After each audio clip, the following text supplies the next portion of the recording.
Socialist Luiz Inácio Lula da Silva, otherwise known as Lula, will face the incumbent president Bolsonaro. Lula won 48% against Bolsonaro's 43%, a much closer result than opinion polls had suggested. But Lula fell short of the more than 50% of valid votes needed to prevent a runoff. Voters now have 4 weeks to decide which of the two should lead Brazil. So, helping me to understand this in a little more detail is journalist and author of Beef, Bible and Bullets, Brazil in the Age of Bolsonaro, Richard Lapper. Good morning, Richard.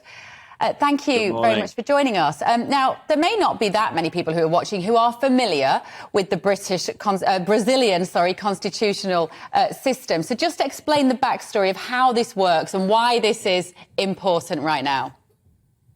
Well, I think simply it's important because this is another election where the strength and support that right-wing populists enjoy has been underestimated by opinion polls. We saw this in Britain with Brexit. We saw it with Donald Trump in the US. We've seen it in numerous other elections.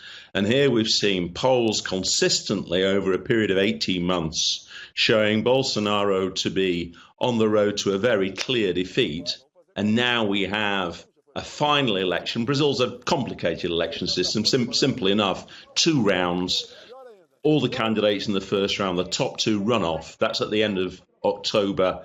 And now it looks as though Bolsonaro, who's been trailing in the polls, has got a great chance to win at the end of this month. And this is the big surprise, really.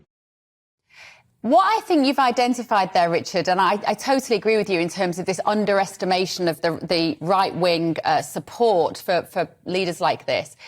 If you looked at the mainstream media, I was particularly reading an article in The Guardian that was portraying this result as absolutely devastating for global politics if Bolsonaro keeps that seat. But if you go onto social media and you go onto Twitter and Instagram and other outlets at which normal people can curate their content, it's been clear for quite a long time there's been a lot of support for Bolsonaro. Is that part of the problem? You've got this different in media portrayals? I think there's some of that. I mean, Brazil's very, very polarized. Yeah, I'm in my own. I'm married to a Brazilian. My own family is hugely divided about this. So this is not just about social media, but also I think that many Bolsonaristas who are kind of shy about their support, and they tend to be quite conspiratorial too. They see the sort of liberal establishment in Brazil conspiring against Bolsonaro. And I think they're sometimes unwilling to take part in opinion polls and express their views. It's a kind of vote.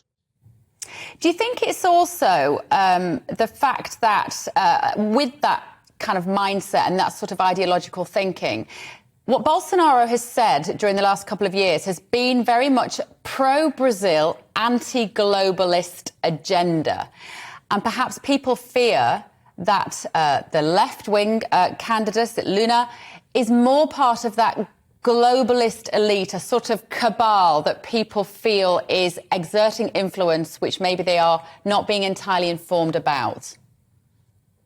Well, there's an element of that. But I think the key thing, if you look at Brazil at the moment, is Brazil's had a terrible time in the last 4 years. We've had massive falls in the standard of living. I mean, we're obviously suffering from that in Britain, but inflation. But I mean, Brazilians on average earn £500 a month. And, you go round Sao Paulo, where I am now, and the prices are London levels, if not higher. So poorer people in Brazil, and we're talking about 2/3 of the population here, are really suffering. And of course, the pandemic here was devastating. A death rate in excess of ours, which was pretty high, and pretty much in line with the US. So I think for most people, these are the big issues. The talk of globalization, there is a culture war going on in Brazil as elsewhere, but the really big issue is the economic issue. And I think it's still most likely that Lula, who, he's a trade unionist and has a record of having actually done quite well in his first 2 governments, will win the election at the end of the month. What will they both try to do now between now and the end of the month? Who will they recruit, and what messages will they try and get out?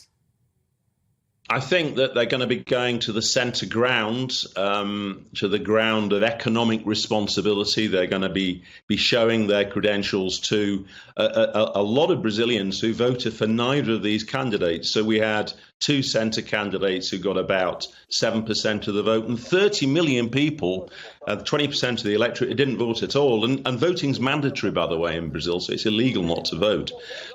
So there's a lot of people who can be pulled into this election. Bolsonaro and Lula will be aiming at those voters who are disillusioned with politics in general.